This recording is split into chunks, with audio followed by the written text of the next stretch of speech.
I was told black women don't marry wealth. Know your place, they said. Impossible dreams, they laughed. Yet here I stand in my 8-figure mansion, married to one of the richest men alive. Want to know how? First, forget everything you think you know. They say when you're born black and female, the world has already decided your limits. Well, I'm here to tell you they were wrong. Dead wrong. I grew up in a neighborhood where success meant having a stable government job and maybe owning a small home by retirement. My mother worked 2 jobs, my father absent from the picture. Be realistic, they'd tell me whenever I dreamed too big. Girls like us don't marry into wealth. We work hard for everything we get. I still remember my high school guidance counselor's face when I told her my ambitions, that pitying smile. Honey, I admire your spirit, but let's focus on something attainable. As if certain doors weren't meant for people who looked like me. Society has a way of whispering limitations into your ear until you believe they're your own thoughts.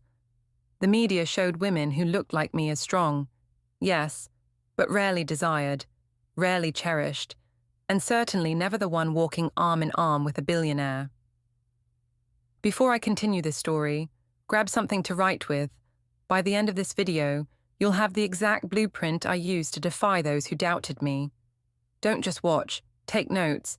This isn't just my story, it's going to be yours too. The first time someone explicitly told me, black women don't marry wealthy men, I was 22, fresh out of college, bright-eyed, in my first corporate job. A colleague, a black woman 20 years my senior, pulled me aside after I shared my 5-year plan. Baby girl, she said, with that same pitying smile I'd grown to hate, I need you to wake up. Men with money, especially white men with money, they might play with us, but they don't marry us. That's just how the world works. I wish I could tell you I stood tall and dismissed her words. But that night, I went home and cried. Because deep down, I'd seen the evidence. I'd seen how the world treats black women as desirable but disposable.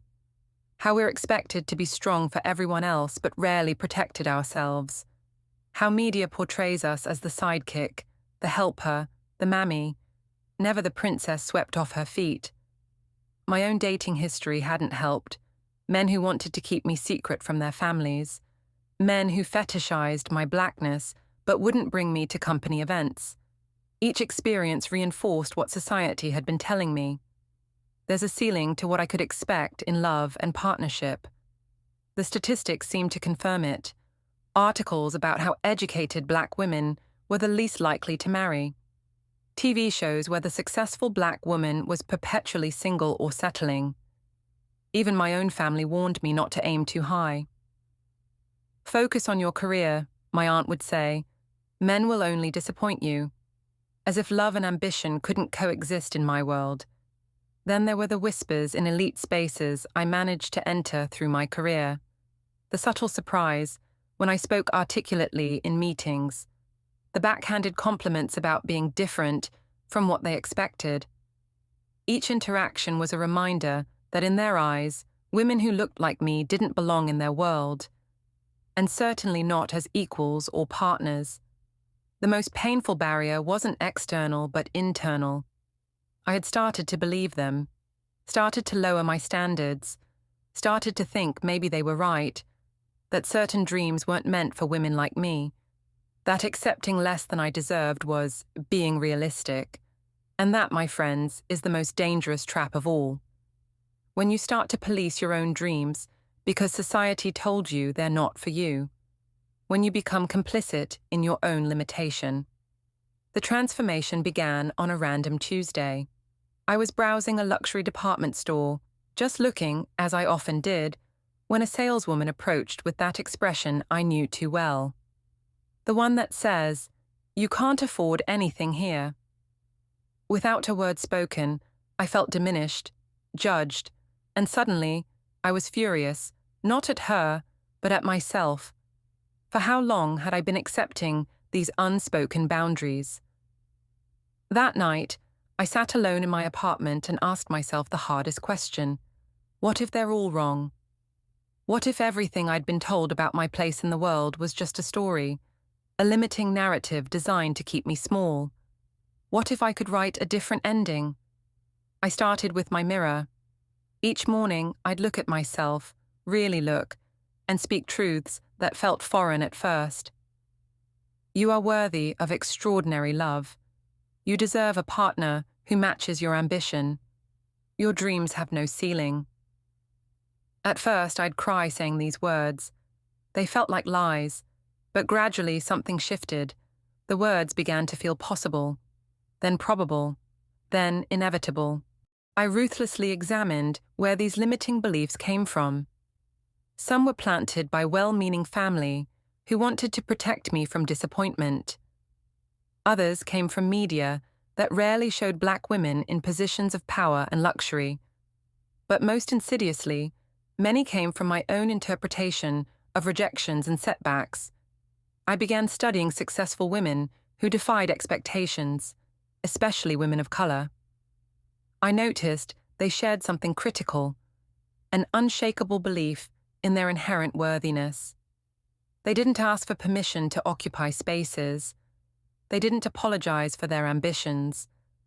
They moved through the world as if the finest things were already theirs. So I began acting as if the life I wanted was already mine, as if rejection was just redirection, as if the opinions of others were interesting data points, not defining verdicts. This wasn't delusion. It was strategic visualization coupled with action. I created detailed mental images of my ideal partner and relationship. Not just his wealth, but his character, his values, how he would treat me, how we would grow together. I meditated on these images daily, programming my subconscious to recognize this reality when it appeared. The most powerful shift came when I stopped seeking validation. I realized that needing others to believe in my dreams gave them power over those dreams. Instead, I cultivated a relationship with myself that was unbreakable. I became my own greatest advocate, my own safest space, my own most passionate believer. And when the familiar voices of doubt would creep in, because they always did, I developed a practice of questioning them. Says who? I would ask. Based on what evidence? Usually, there was none beyond cultural assumptions I no longer accepted as truth. This mindset transformation wasn't overnight. It took consistent, deliberate work. But gradually, the woman who looked back at me from the mirror changed. She stood taller. Her eyes held confidence. She expected more because she believed she deserved more. And that's when everything else began to change too. With my mindset transformed, I realized I needed a deliberate strategy. This wasn't about trapping a wealthy man. That narrative is as toxic as the limiting beliefs I'd shed. This was about positioning myself to connect authentically with someone who matched my ambition and values. First, I had to be brutally honest. Wealthy, influential men don't typically hang out at happy hours in my neighborhood. I needed to be where they were. Not for shallow networking, but to genuinely expand my social ecosystem. I researched charity galas, museum openings, certain fitness clubs, business conferences, and high-end hobby groups. I budgeted carefully, investing in experiences rather than material things. The first gala ticket cost half my rent. Walking in alone took more courage than any job interview. But I reminded myself, I belonged there, not because of what I owned, but because of who I was becoming. I volunteered at prestigious events when I couldn't afford tickets. I joined organizations aligned with my genuine interests that also happened to attract successful people. Simultaneously, I invested heavily in myself. I treated my personal growth like a business plan. I read voraciously, not just business and self-help, but philosophy, psychology, current events, art. I developed opinions. I became someone who could confidently discuss ideas at any table. I cultivated interests that genuinely excited me, making me multidimensional. My appearance became a form of self-respect, not vanity. I didn't try to look like anyone else. I embraced my natural beauty while ensuring my presentation communicated that I valued myself. Quality over quantity, investment pieces over fast fashion. This wasn't about brand names. It was about knowing my worth and having that reflected in how I carried myself. I studied the nuances of social intelligence, how to read a room, when to speak and when to listen, how to make others feel valued without diminishing myself. I practiced the art of conversation, asking thoughtful questions, listening actively, sharing insights rather than just information. Most crucially, I developed an unwavering filter. I would rather be alone than compromise my standards. When I dated, I evaluated men based on character, not credit cards. Generosity of spirit, not just wallet. How they treated waitstaff, not just me. I walked away from wealthy men who didn't respect my boundaries, my intellect, or my ambitions. Rejection became data, not devastation. When relationships didn't progress, I reflected honestly. Was this truly someone I wanted, or was I reverting to old patterns? What could I learn? How could I grow? Each experience refined my vision and approach. Throughout this process, I built genuine friendships across diverse backgrounds. These connections provided not just potential introductions, but a support system that kept me grounded. They reminded me who I was on days I felt lost. Let me be clear. This strategy took years, not months. There were moments of doubt, nights I questioned everything, times I was tempted to settle. But the woman in the mirror wouldn't let me. She had come too far to compromise now. What I was really doing, though I didn't fully realize it then, was becoming the kind of woman who would not only attract, but genuinely deserve an extraordinary partner, wealthy or not. When I finally met him, it wasn't at a gala or exclusive club as I'd imagined. It was during a business conference where I was presenting a panel on digital innovation. He sat in the third row, asked the most thoughtful question during Q&A, and waited patiently afterward while others approached me. Nothing about him screamed billionaire. His watch was expensive but understated, his suit well-tailored but not flashy. It was his quiet confidence that struck me first. The way he listened, as if my words mattered. Our first conversation lasted 45 minutes. Not once did he mention his company or wealth. Instead, we discussed ideas, the democratization of technology, art as social commentary, the books that had shaped our thinking. When he finally asked for my contact information, it felt like the most natural progression. Only later did I learn who he really was. By then, it didn't matter. The connection we'd formed transcended his bank account, but I won't pretend the revelation didn't intimidate me. Suddenly, all those old voices returned, louder than ever. He'll never take you seriously. This is temporary. You don't belong in his world. Our early dating phase challenged every aspect of my growth. The first time he invited me to dinner with his business associates, I spent hours overthinking my appearance, my conversation topics, how I would handle potential prejudice. When we entered that restaurant, several heads turned.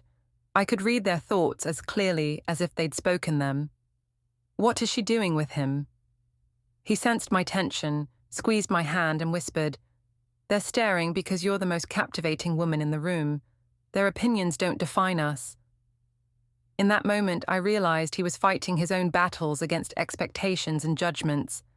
The real test came later, meeting his family, who were politely distant at first, navigating social circles where I was often the only black person present, having our relationship dissected by gossip columns that reduced me to racist stereotypes. These experiences could have broken us if we hadn't built our foundation on mutual respect and genuine understanding. We had difficult conversations about privilege, about race, about the power dynamics inherent in our socioeconomic differences. He didn't always understand my perspective immediately, but he always listened. I didn't always grasp the pressures of his position, but I learned to see them. We grew together. Throughout our relationship, I maintained my independence fiercely. I continued building my own career, nurturing my separate friendships, pursuing my passions. I never wanted to be an accessory or trophy.